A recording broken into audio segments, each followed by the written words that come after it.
ಕರ್ನಾಟಕದಲ್ಲಿ ಹವಾಮಾನ ಬದಲಾವಣೆ ಉಂಟಾಗ್ತಿದೆ. ಇದರಿಂದ ಜನರ ಆರೋಗ್ಯದ ಮೇಲೆ ಗಂಭೀರ ಪರಿಣಾಮ ಬೀರ್ತಿದೆ. ರಾಜ್ಯದಲ್ಲಿ ಸೀಸನಲ್ ಫ್ಲೂ ಭೀತಿ ಶುರುವಾಗಿದೆ. ಈ ನಿಟ್ಟಿನಲ್ಲಿ ಮುಂಜಾಗ್ರತಾ ಕ್ರಮವಾಗಿ ರಾಜ್ಯ ಆರೋಗ್ಯ ಇಲಾಖೆಯಿಂದ ಮಾರ್ಗಸೂಚಿ ಬಿಡುಗಡೆ ಮಾಡಲಾಗಿದೆ.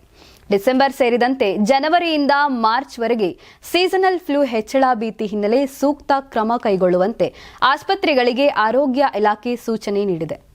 ಎಲ್ಲಾ ಲ್ಯಾಬ್ಗಳಲ್ಲಿ ಸೂಕ್ತ ಟೆಸ್ಟಿಂಗ್ ಕಿಟ್ಗಳನ್ನು ಇರಿಸಿಕೊಳ್ಳುವುದು, ಫ್ಲೂ ಬಗ್ಗೆ ಜಾಗೃತಿ ಮೂಡಿಸುವುದು ಮತ್ತು ಸರಿಯಾದ ಸಮಯದಲ್ಲಿ ಮಾನಿಟರಿಂಗ್ ಸೂಚಿಸಲಾಗಿದೆ.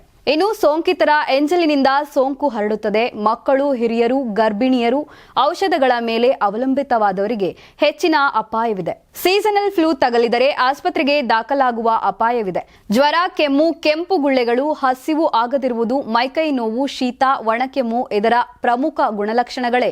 ಸೀಸನ್ ಫ್ಲೂ ಸಾಮಾನ್ಯವಾಗಿ 1 ವಾರಗಳ ಕಾಲ ಇರಬಹುದು ಅಥವಾ ಕೆಲವೊಮ್ಮೆ 3 ವಾರಗಳ ಕಾಲ ಇರಬಹುದು.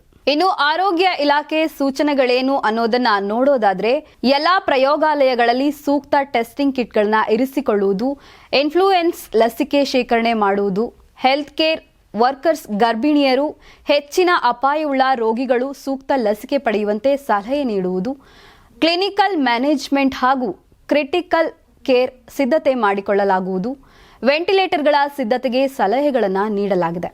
ಇದೆಲ್ಲದರ ಜೊತೆಗೆ ಹೊರಗೆ ಓಡಾಡುವಾಗ ಮಾಸ್ಕ್ ಧರಿಸುವುದು, ಯಾವಾಗಲೂ ಬೆಚ್ಚಗಿನ ಉಡುಪು ಧರಿಸುವುದು, ಬಿಸಿ ನೀರು ಕುಡಿಯುವುದು ಕೂಡ ಸಲಹೆ ನೀಡಿದ್ದಾರೆ. ಯಾರಾಗ್ತಾರೆ ಎಂಎಲ್ಎ ಅಭ್ಯರ್ಥಿ 2028 ಶೀಘ್ರದಲ್ಲೇ. ಪ್ರತಿದಿನ ಒಂದೊಂದು ಕ್ಷೇತ್ರದ ಟಿಕೆಟ್ ಆಕಾಂಕ್ಷಿಗಳ ಸಂಪೂರ್ಣ ಮಾಹಿತಿ ಪೊಲಿಟಿಕಲ್ ಜರ್ನಲಿಸ್ಟ್ ಕೆಎಂ ಶಿವಕುಮಾರ್ ಅವರಿಂದ. ಕರ್ನಾಟಕದ ನಂಬರ್ 1 ಡಿಜಿಟಲ್ ಮೀಡಿಯಾ ನಿಮ್ಮ ನೆಚ್ಚಿನ ಕರ್ನಾಟಕ ಟಿವಿಯಲ್ಲಿ ಮಾತ್ರ.